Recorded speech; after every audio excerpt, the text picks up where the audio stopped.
ser sóbrio em tudo, sofre as aflições, faze a obra de um evangelista, cumpre teu ministério.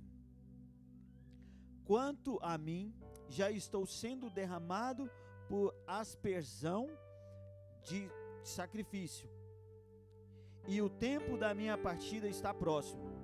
Combati o bom combate, acabei a carreira, guardei a fé. Paulo continua: desde agora a coroa da justiça me está reservada, a qual o Senhor, justo juiz, me dará naquele dia, e não somente a mim, mas também a todos os que amarem sua vinda. Procura vir ter comigo depressa, porque Demas me desamparou, amando o presente século, e foi para Tessalônica, Crescente para a Galácia, e Tito para a Dalmácia. Amém? E o último versículo que eu quero ler com vocês diz assim, versículo 11: só Lucas está comigo, toma Marcos e traze-o contigo, porque me é útil para o ministério. Glória a Deus. Nós já fizemos aqui algumas orações, e eu quero já estar dando entrada na palavra, depois de muito tempo, ficando nessas idas e vindas no Brasil. A última Santa Ceia eu não participei com a igreja, e louvo ao Senhor pela oportunidade que Ele nos dá novamente de ceiarmos juntos. E eu quero ministrar para você essa palavra, e o título que eu coloquei nela, eu não sou de colocar título nas mensagens, mas Deus me deu um título nessa aqui. Esses dias, quando eu fui pregar lá na sede, o irmão falou: pastor, o Sandro, qual que é o título da mensagem que eu tenho que colocar no telão? Eu falei: irmão, nossa, deixa eu ver qual é o título, porque Deus me dá as palavras, eu escrevo, costumo anotar. Às vezes eu acordo na madrugada, algo que o Senhor me entrega, geralmente eu anoto num caderno que eu tenho do lado da minha cama, eu anoto mesmo no celular, porque às vezes Deus fala com a gente fica disperso, sabe, Ney? Mas quando eu presto atenção, eu anoto aquilo que Deus falou, depois eu vou ruminar aquela palavra, e eu vou ter entendimento daquilo que o Senhor quer falar. Então o título que o Senhor me deu hoje é: cumprir ou abandonar a carreira. Porque aqui eu vejo Paulo, aquele homem que já estava na sua segunda prisão, próximo da sua condenação, porque Paulo foi preso pela primeira vez por volta do ano ali 64, ele foi solto, e ele continuou fazendo a obra, mas aqui ele já estava na segunda prisão. Nessa prisão, ele sabia que o dia estava próximo da sua partida. Por quê? Porque, Henrique, começou uma perseguição à igreja de uma maneira muito intensa pelo Império Romano. E aqui nesse período tinha se levantado Nero, aquele que matou a própria mãe, a irmã, os parentes mais próximos, um homem completamente pervertido, um imperador que agia de uma maneira completamente truculenta, violenta, matando as pessoas, matando ali os familiares mais próximos. Houve um incêndio em Roma, a maioria da cidade ficou completamente destruída. Nero, que dizem os historiadores, foi o que causou, aquele que colocou o incêndio em Roma. O que ele fez? Ele colocou a culpa nos cristãos, e ali começou-se uma grande perseguição ao cristianismo, que nessa altura já tinha chegado ao império, ou seja, na sede do império, já tinha chegado em Roma. Então ali estava Paulo, provavelmente ele sabia, vivendo ali os últimos dias da sua vida. Então ele escreve essa carta para Timóteo, que é a segunda carta, dando ali algumas exortações para que Timóteo perseverasse na fé, para que Timóteo avançasse, para que Timóteo olhasse para ele, não com vergonha, mas como exemplo. Porque o crente sofre, pastor, o crente sofre. O crente passa por dores, pastor, o crente passa por dores. O crente sofre perdas, pastor, o crente sofre perdas. Imagina Paulo, com toda a sua sabedoria, com todo o poder a qual Deus tinha colocado sobre a vida dele, sendo usado por onde quer que ele passava, estava nesse momento preso, querendo, ler uns livros, pergaminhos e uma capa que tinha ficado em Troade. Troade, cidade a qual Paulo, quando estava ali, recebeu uma visão de um homem chamando assim: passa a Macedônia e venha nos ajudar. Então Paulo se lembrou: nossa, eu deixei uma capa naquele lugar. Então ele estava ali naquele calabouço, lembrando das pequenas coisas da sua vida. Mas é interessante que ele fala assim: combati o bom combate, combati o combate, acabei a carreira e guardei a fé. E a pergunta que nós fazemos nessa noite é: combater, cumprir ou abandonar a carreira? Porque muitos começam. Quem que já viu aquela corrida de São Silvestre que tem lá no Brasil, ou outras corridas, maratonas? Quantas pessoas saem ali na largada? Uma pancada, não é? E lá no final só sobra lá alguns. A maioria ficou no caminho. Desistiram, não conseguiram. Muitos porque não davam valor, muitos porque talvez não se prepararam. E aqui, se você faz o relato, se você lê essa carta que Paulo escreve, Paulo vai falando de quem foi ficando para trás no decorrer da vida. Ele vai falando que aqueles que começaram com ele foram abandonando no decorrer. E é isso que a igreja tem visto muito nos dias de hoje. E ele cita alguém aqui que é muito interessante, que eu quero falar sobre essa pessoa nessa noite. No versículo 10 ele fala assim: porque Demas me desamparou, amando o presente século, foi para Tessalônica. Há alguns, talvez tem mais de anos, eu ministrei já sobre esse homem chamado Demas. Quem era? A Bíblia não cita muito sobre ele, mas existem 3 passagens sobre Demas que eu quero falar com você nessa noite. Quem foi esse homem? E no meu modo de entender, por que que ele abandonou Paulo? Demas, ele é citado em Filemon, no livro, a carta que Paulo escreve para Filemon, ele é citado como um dos seus fiéis cooperadores. Então quem era Demas? Demas era aquele que fazia a obra de Deus, que pregava a palavra, que cumpria o propósito, que estava andando com Paulo de casa em casa. Naquela época, irmãos, não tinha equipamento de som, não tinha lugares próprios para as reuniões. A igreja se reunia nas casas. Paulo viajava de navio, de carruagem, de carroça, a pé. Não tinha internet. Uma mensagem que você prega hoje atravessa o oceano e vai para todos os lugares da terra. Naquela época Paulo andava, viagens que duravam meses, quiçá anos. Mas existia um companheiro de Paulo, chamado Demas. E na primeira prisão de Paulo, ele estava junto. Lá na primeira carta, lá quando Paulo escreve para Colossenses, na carta que Paulo escreve para Colossenses, quando ele estava na sua primeira prisão, ele também cita Demas, saudando os irmãos da igreja de Colosso. Então Demas estava junto, Demas caminhou com Paulo, Demas viu Deus agindo através da vida de Paulo. É interessante que muitas vezes nós vemos milagres, nós vemos Deus agindo, nós vemos Deus falando conosco, e parece que tudo isso de uma hora para outra perde completamente o valor, e nós abandonamos o propósito, abandonamos a carreira, e nós vamos viver conforme o nosso desejo, a nossa vontade. E é interessante que Paulo diz assim, Flávio, ele diz assim: porque Demas, tendo o quê? Amado o quê? O presente século.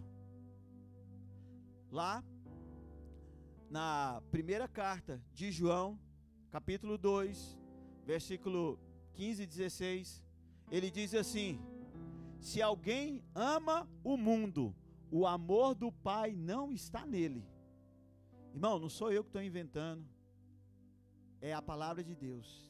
Se alguém ama o mundo, o amor do Pai não está nele. E Paulo fala assim: Demas, o que aconteceu com Demas? Demas amou o quê?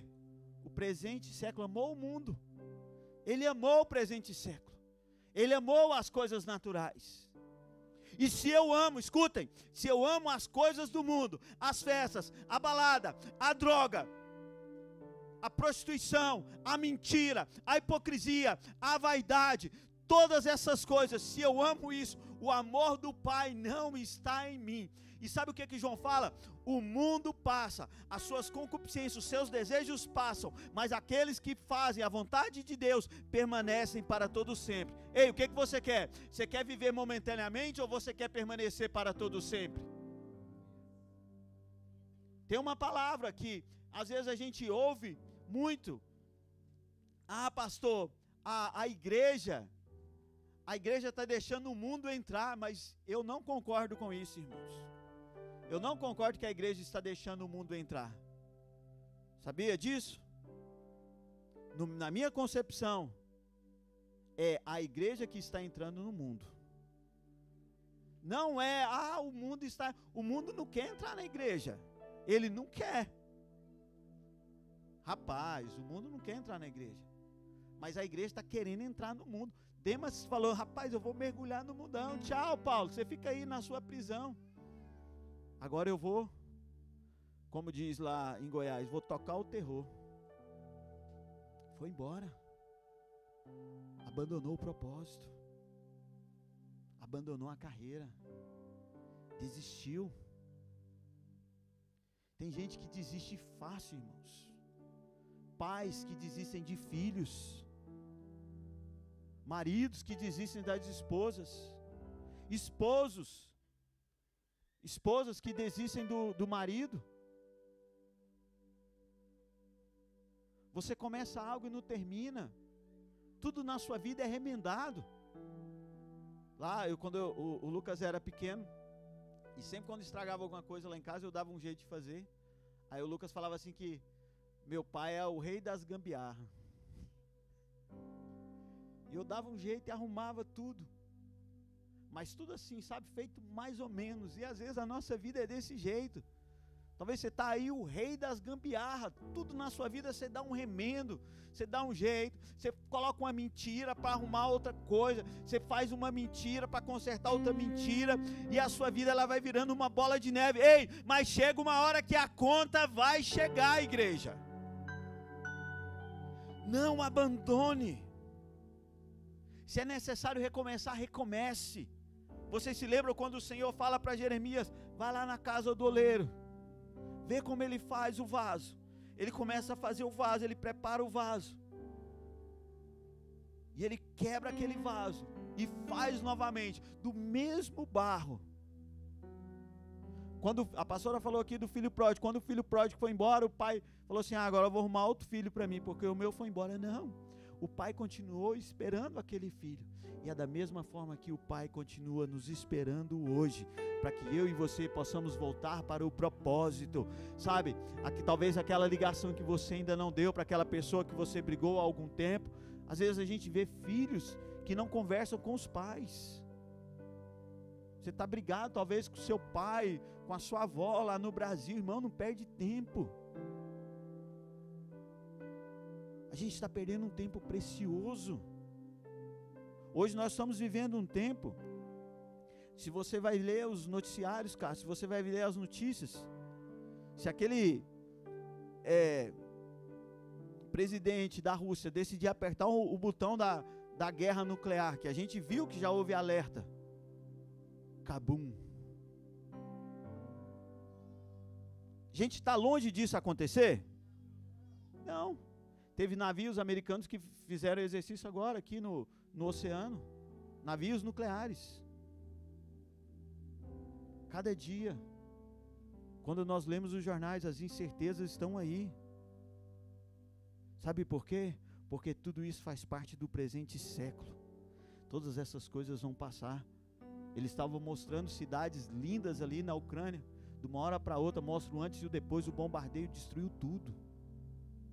E muitas vezes é isso que o inimigo quer fazer na nossa vida, lançar bombardeios para destruir. E quando nós abandonamos a palavra, nós nos desviamos do propósito, nós estamos vulneráveis.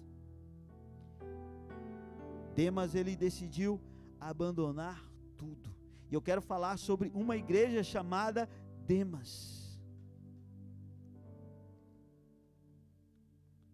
Uma igreja que abandona.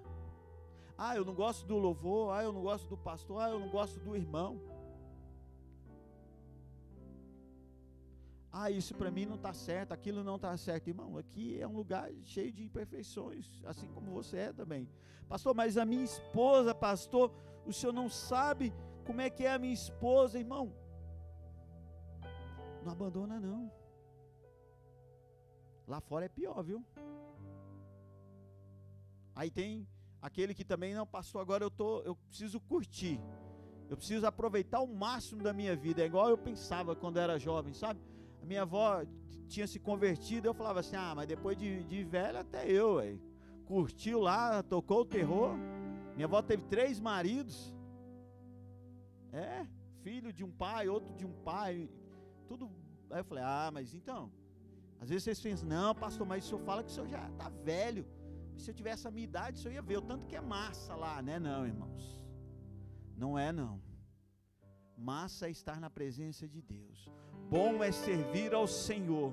Assim como Pedro disse assim, mestre, quando ele estava lá e ele viu a glória do Senhor, ele disse assim, mestre, bom é estarmos aqui. A igreja, eu e você precisamos ter prazer nas coisas de Deus. Ser crente não é careta, ser crente não é chato. Nós podemos sofrer, passar provações sim, mas servir a Deus é a melhor decisão que um ser humano pode tomar na vida.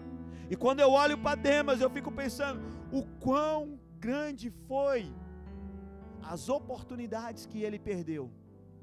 E Paulo continua dizendo assim, só Lucas está comigo, toma Marcos e traze-o contigo, porque me é útil para o ministério.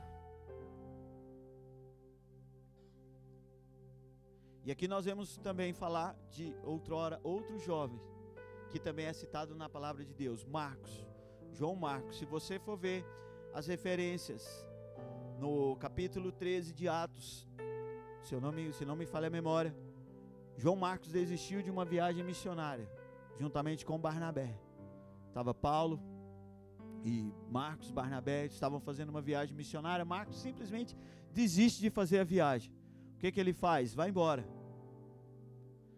E depois, quando ele queria ser reinserido no grupo, Atos capítulo 15, 16, se eu não me engano, Paulo não quer, fala, não, esse cara aí desistiu e não quero ele mais conosco não. Mas eu aprendo também, com o mesmo Paulo, que as pessoas precisam ter uma nova oportunidade. Eu ouço muito falar, certas pessoas falam assim, pastor, comigo pisou na bola uma vez só. Uai, irmão, você é melhor que Jesus então, você não tem capacidade para perdoar? Você não tem capacidade para confiar nas pessoas novamente? Não, pastor, porque, pastor, tem gente que fala, né, pastor, eu sou gente boa. Eu falo, irmão, e você não subiu ainda? Mas pisou na bola comigo, acabou, irmãos. Não é assim. Não é assim que a igreja deve se comportar. 70 vezes 7. É isso que a palavra ensina. Quantas são as vezes que eu preciso perdoar, amar e trazer o irmão para perto de mim? Porque nos últimos dias da vida de Paulo, ele disse assim, traze-me Marcos, porque ele é útil para o ministério. Ué, mas peraí, ele não abandonou lá atrás? Pastor, mas as pessoas mudam, irmão. E nós devemos dar novas oportunidades. Às vezes você vai ver subir nesse altar aqui, pessoas que outrora, pastor, mas o que o fulano fez? Não, irmão, não é o que o fulano fez, é o que Deus fez na vida do fulano. Essa é a diferença. Uma igreja, ela não é conhecida pela, digamos assim, pela santidade das pessoas que estão aqui, não, ela é conhecida pela misericórdia de Deus na vida de cada uma das pessoas.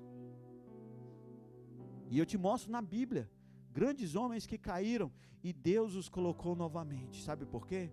Porque aonde há arrependimento, aonde abunda o pecado, superabunda a graça. Então talvez você está aí sentado no seu lugar e ouvir pessoas falando, pastor, eu não gosto de ir no culto de Santa Ceia porque eu estou fora dos caminhos, eu me sinto culpado. Irmão, nós não estamos aqui para culpar e julgar ninguém.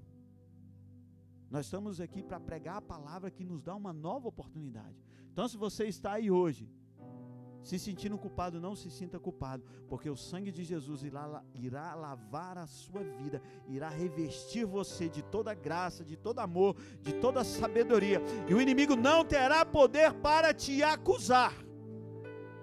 Assim eu creio, porque é isso que a palavra de Deus, ela me ensina. E Paulo fala assim para Timóteo, no versículo 5, e eu preciso adiantar, ele diz assim: tu, porém, ser sóbrio em tudo.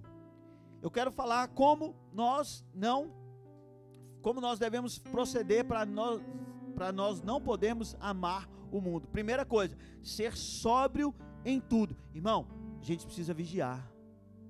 O crente é como se diz, o olho fritando o peixe e o outro vigiando o gato. O crente tem que vigiar, irmão, porque senão a gente cai nas astutas ciladas do inimigo. Irmão, ele é astuto. Sabe aquelas ratoeiras? Quem tem em casa aí e usa de vez em quando? Tem cada rato, lá perto de casa parece um rato desse tamanho aqui, ó, fora o rabo. Tá lá, é verdade. Né? Não, lá perto, lá na minha casa tem não, tem 2 gatos. Irmãos, o inimigo ele fica colocando assim as ratoeiras espirituais na sua frente aqui, ó. É desse jeito, irmãos, tentando fazer com que você caia nas astutas ciladas. É armadilha atrás de armadilha. É aquele convite lá na internet: oi, lembra de mim? Aí você dá a cola. É, irmão, você tá rindo aí porque TikTok, né? Uma piscadinha e tal. Irmão, foge, vaza. O crente, Paulo está falando para Timóteo, fala assim: Timóteo, seja sóbrio, vigilante. O que é sóbrio? É uma pessoa que está consciente, que está tendo noção daquilo que ele está fazendo.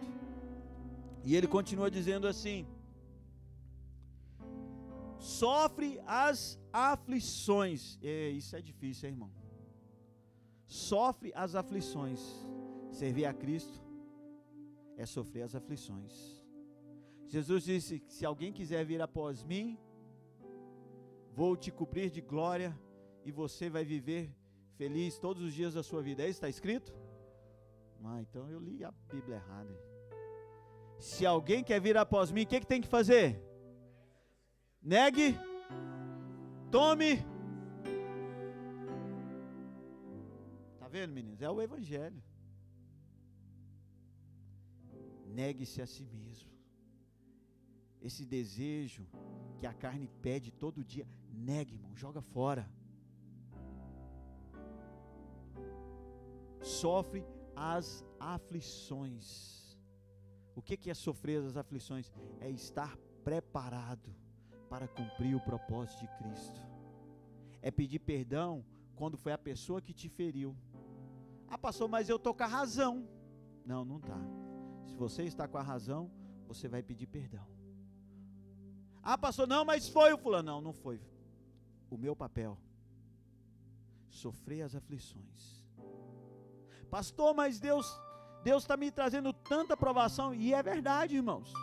Eu estava lendo um livro de Charles Spurgeon, que ele fala assim, que o inimigo, ele não nos dá provação. Quem permite as provações nas nossas vidas é o Senhor, para provar o nosso caráter, para moldar o nosso caráter, para fazer com que eu e você sejamos crentes fortes, sarados, remidos, curados e libertos no sangue de Jesus, porque quando vier a tribulação, quando vier a perseguição, eu estou firmado na rocha. Eu não olho para a esquerda, eu não olho para a direita, porque o meu alvo é Cristo. E Jesus disse: negue-se a si mesmo, negue as suas vontades, negue os seus desejos, negue tudo aquilo que tenta tirar você da presença de Deus. E Timóteo era um jovem. Paulo conhecia a sua mãe, conhecia a sua avó, e estava ministrando na vida dele. Cara, aproveita a sua juventude, porque você tem vigor para você cumprir o propósito de Deus. E ele continua dizendo assim, no 3, capítulo 4, versículo 5, o tópico 3, diz assim: faze a obra de um evangelista. Irmão, você tem feito a obra? Você faz a obra de Deus? Ah, pastor, eu limpo a igreja de vez em quando. Não é isso que eu estou falando. Estou falando de arrumar a casa do Senhor. Estou dizendo a obra de Deus. A obra de Deus, ela não se limita à igreja. Eu quero até dizer algo para você aqui, talvez você vai se escandalizar, mas não se escandalize. Você não é, irmão, você é o quê? Eu sou lá da Catedral da Família. Não, a partir de hoje você não fala mais isso. Eu sou de Jesus, e eu me reúno com os meus irmãos na igreja Catedral da Família. A gente não está aqui discipulando pessoas para ser crente dessa igreja. Não é o propósito. Porque, irmão, a bênção de Deus está aqui nessa igreja. Irmão, quem falar isso, não acredita não. A bênção de Deus está sobre o povo. Jesus fala, onde há 2 ou mais reunidos em meu nome, ali eu estou presente. Nós não estamos aqui para pegar placa de igreja. Nós não estamos aqui para dizer que nós somos melhor do que ninguém, porque nós não somos. Podemos ser até piores, mas a graça do Senhor, ela nos dá força e sabedoria. A obra de um evangelista é aquele que prega a palavra de Deus com as suas palavras, mas também com as suas atitudes, com o seu estilo de vida, porque o Pai procura verdadeiros adoradores que o adorem em espírito e em verdade. É esses que Deus está procurando, pessoas que eu olho e diz assim, nossa, eu quero andar com a Glaucia, porque ela tem algo de Deus que eu preciso. É isso, pastor Júnior, que a igreja precisa ter. Fazer a obra de um evangelista é cumprir o propósito de Deus, é ser crente no meu trabalho, é ser crente na minha escola, é ser crente dentro da minha casa. Hoje a gente estava jantando quase, né? Aí o Lucas falou assim, pai, o senhor quando vai brigar com as pessoas da igreja, o senhor fala igual o senhor fala com a gente aqui em casa? Eu falei, é verdade. Aí eu falei assim, mas eu tenho que ser em casa aquilo que eu sou, eu tenho que ser na igreja aquilo que eu sou dentro de casa. Nós não podemos ter duas caras, irmão. É a história daquele menino que queria morar dentro da igreja, missionário. Porque ele é dentro da igreja, o meu pai é tão bom. O menino falou, mãe, vamos morar dentro da igreja? Não. Eu tenho que fazer a obra de um evangelista. É ser crente onde quer que eu esteja. Rejeitar tudo aquilo que não provém do Senhor. E por último, cumpre o seu ministério. Paulo tinha pleno entendimento do que era cumprir o ministério, porque ele estava já nos últimos dias da sua vida, e ele tinha obedecido ao Senhor em tudo, desde o dia em que as escamas dos olhos caíram, ele começou a fazer a obra, foi perseguido, foi açoitado, e ele estava cumprindo o ministério. Você sabe o que eu acho interessante na vida de Paulo? Quando ele diz assim para Timóteo aqui nessa carta, dizendo assim, os meus dias estão se findando. Ele sabia que ele não ia escapar daquela segunda prisão. Paulo foi decapitado em Roma, juntamente com Pedro, mais ou menos na mesma época. Pedro foi crucificado, segundo diz a tradição, de cabeça para baixo, porque ele não se achava digno de ser crucificado como o Senhor tinha sido crucificado. E Paulo, decapitado, sabia que não iria escapar daquela segunda prisão, mas uma certeza ele tinha, que ele tinha cumprido o ministério. Você tem uma família? Você está casado hoje? Cumpra o seu ministério. Não deixe que nada te afaste da sua esposa, nem do seu esposo. Você tem filhos que Deus colocou na sua vida? Cumpra o ministério. Às vezes você quer pegar o filho e colocar ele, dobrar a orelha dele várias vezes. Acontece com vocês aí? Acontece comigo, com os meus. Mas eu sou pai, e eu preciso cumprir o meu ministério. Cumprir o ministério é não desistir. Não desista de mim, que sou o seu pastor. Não desista da sua pastora. Não desista daqueles irmãos que estavam aqui, e outrora, hoje os irmãos estão afastados da presença de Deus. Aí você fala, pastor quis, e é problema dele. Não é problema da igreja, é problema nosso, porque nós precisamos ter a oração de compaixão, oração de identificação pelos pecados dos meus irmãos. A igreja precisa orar, porque quando Jesus ele olhou para a multidão, ele teve compaixão, sabe por quê? Porque ele viu que eram ovelhas, como se ovelhas que não tivessem pastor. E é isso que a igreja precisa orar, a igreja precisa buscar, a igreja precisa cumprir o ministério, e nós não estamos aqui reunidos por acaso, porque nós não tínhamos o que fazer no domingo, todas as vezes que nós nos reunimos como igreja, nós estamos dizendo mais uma vez para o mundo: ei, aquele mesmo Jesus que subiu irá voltar para buscar a sua noiva. Quantos creem nisso? Deus quer te preencher em meio a todo sofrimento enfrentado. Por último, versículo 17 diz assim: mas o Senhor assistiu-me e fortaleceu-me, para que fosse cumprida por mim a pregação e todos os gentios ouvissem, e fiquei livre da boca do leão. E Paulo continua assim: o Senhor me livrará de toda má obra e me guardará para o seu reino celestial. A ele seja toda glória para sempre. Amém.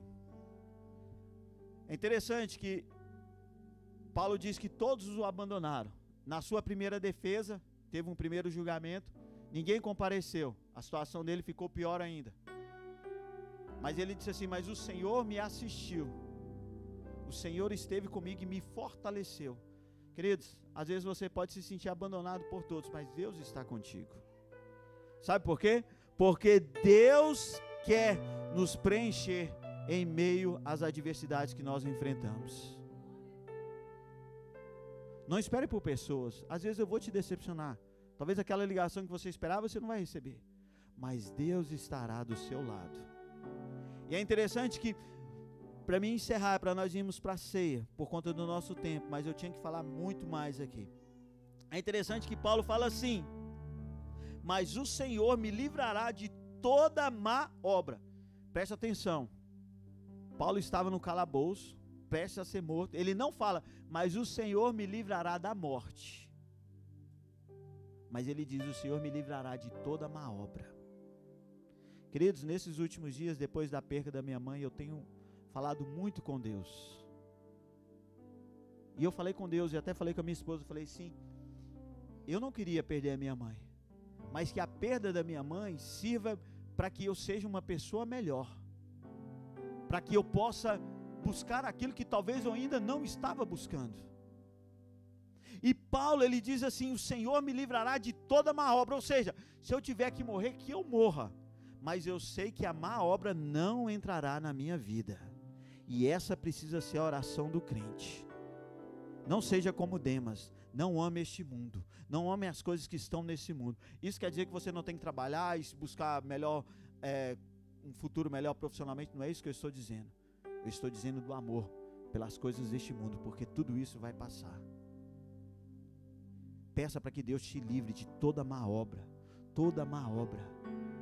Se tiver que tirar, se tiver que arrancar, mas que a má obra, mas que os planos, que as astutas ciladas do inimigo não cheguem sobre a sua casa. Paulo termina essa última carta que ele escreveu com uma única certeza de que a coroa da justiça estava reservada para ele e que ninguém iria tomar. Eu quero que você saia daqui nessa noite com essa certeza de que existe uma coroa. Quem aqui já foi em algum museu, algum lugar onde você viu ali troféus e coisas bonitas? Alguém aqui já foi lá na Torre da Rainha lá? Nunca fui. Já foi? Onde tem as coroas, as joias da rainha. Existe um lugar muito maior, muito mais lindo, aonde existem lá coroas de justiças que estão reservadas com o nome de cada um daqueles que irão perseverar. Sabia disso? A Tower of London não é nada em vista do lugar aonde está guardada a coroa da justiça que Deus preparou para você. E eu creio, pastora Rose, que essa coroa foi feita pelas próprias mãos do nosso Deus, confeccionada especialmente para você, guardada, esperando o dia que você irá tomar posse. Não faça como Demas, que foi embora e abandonou um futuro. Às vezes você olha o sofrimento de alguém que está servindo ao Senhor e fala: eu não quero isso para mim. Mas se o Senhor te revestir nessa noite, você continuará essa caminhada maravilhosa com o nosso Deus.